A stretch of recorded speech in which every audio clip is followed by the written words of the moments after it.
Today I'm going to show you how I set up my perfect axolotl tank. Hey guys, hope you're doing well. So in today's video, we're going to be going through setting up my perfect axolotl tank. I want to make this a series where I talk about my experiences with axolotls and share tips and tricks that I learned along the way, because they are super fun pets and I want more people to be able to experience that. So if you're interested in that sort of thing, stay tuned for future videos. Let's get started. Let me tell you about my tank. This is a 40-gallon breeder net. I know that sounds like a weird size, but it's basically a standard fish tank that's a little wider than normal. The reason I chose this size was because axolotls don't get very big, so I didn't want to go too tall or too long, because then they would have a hard time seeing out of the tank, and I didn't want to go too wide because they are somewhat shy, and I wanted them to have areas where they could hide. A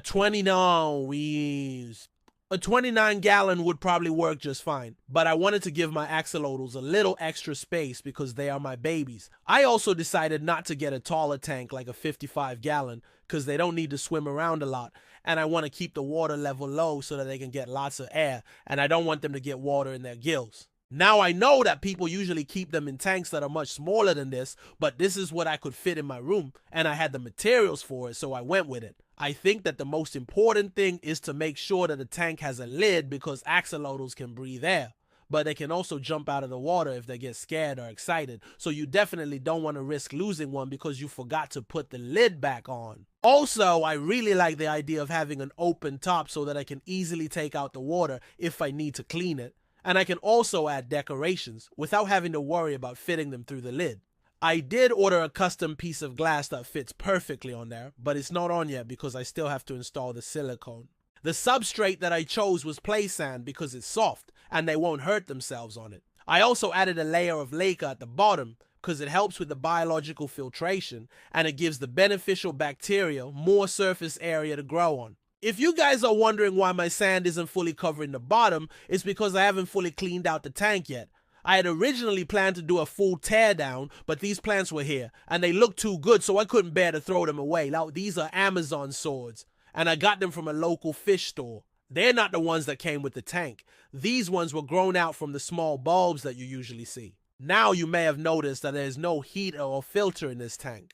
That's because axolotls are cold water fish and they prefer temperatures between 68 and 72 degrees Fahrenheit. Anything higher will start to speed up their metabolism and they will end up burning off their fat reserves, which can result in death. A filter would only increase the stress levels and it can also suck up their skin, which can cause abrasions. It is possible to use a sponge filter and a heater, but I don't think it's necessary. And I'd rather keep things simple since they live in lakes and streams in Mexico. I'll be adding some floating plants soon so that they can help absorb any excess fish food that they don't eat. For decorations, I got a bunch of rocks and driftwood and arranged them in a way that made it look natural and gave them plenty of hiding spots. I even added a cave that I got from a local fish store. You can find these online, and I think that they look really nice, but I would recommend getting a larger one if you get one for your tank, because mine is a little small.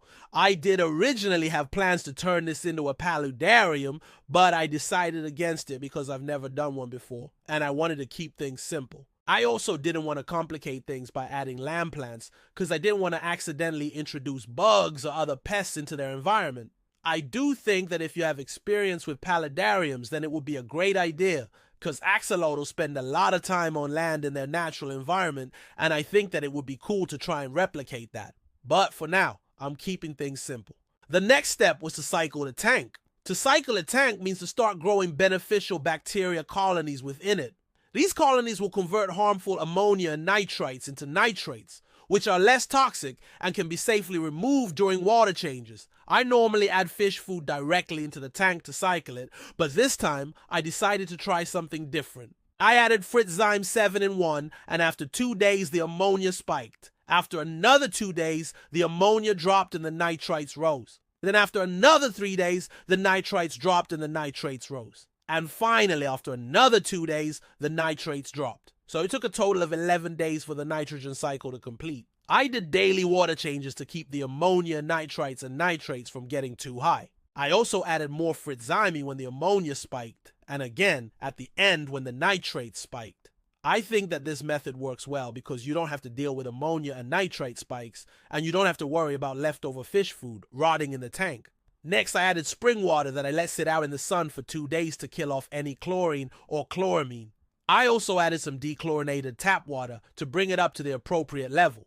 I used a python to siphon out the old water and added the new water slowly to reduce the amount of air that gets sucked into the tank. I also vacuumed the gravel while I was at it. This is a gravel vac that I got from a local fish store years ago.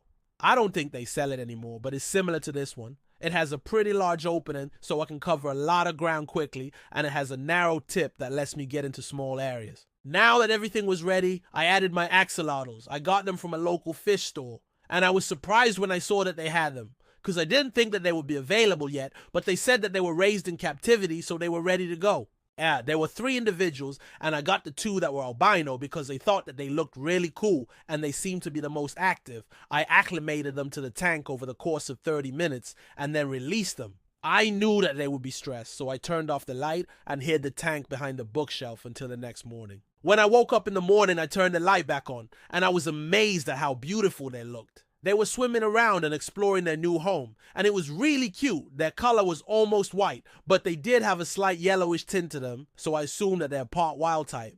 I've been feeding them frozen bloodworms and brine shrimp that I rehydrated, and I'll start training them to eat pellets soon. They seem to be very healthy and happy. So that's how I set up my perfect axolotl tank. I hope that this video has helped you guys out, and if you have any questions, then please leave them in the comments below. If you enjoyed this video, then please hit the thumbs up button, because it really does help me out. Thanks for watching, and I'll catch you guys later.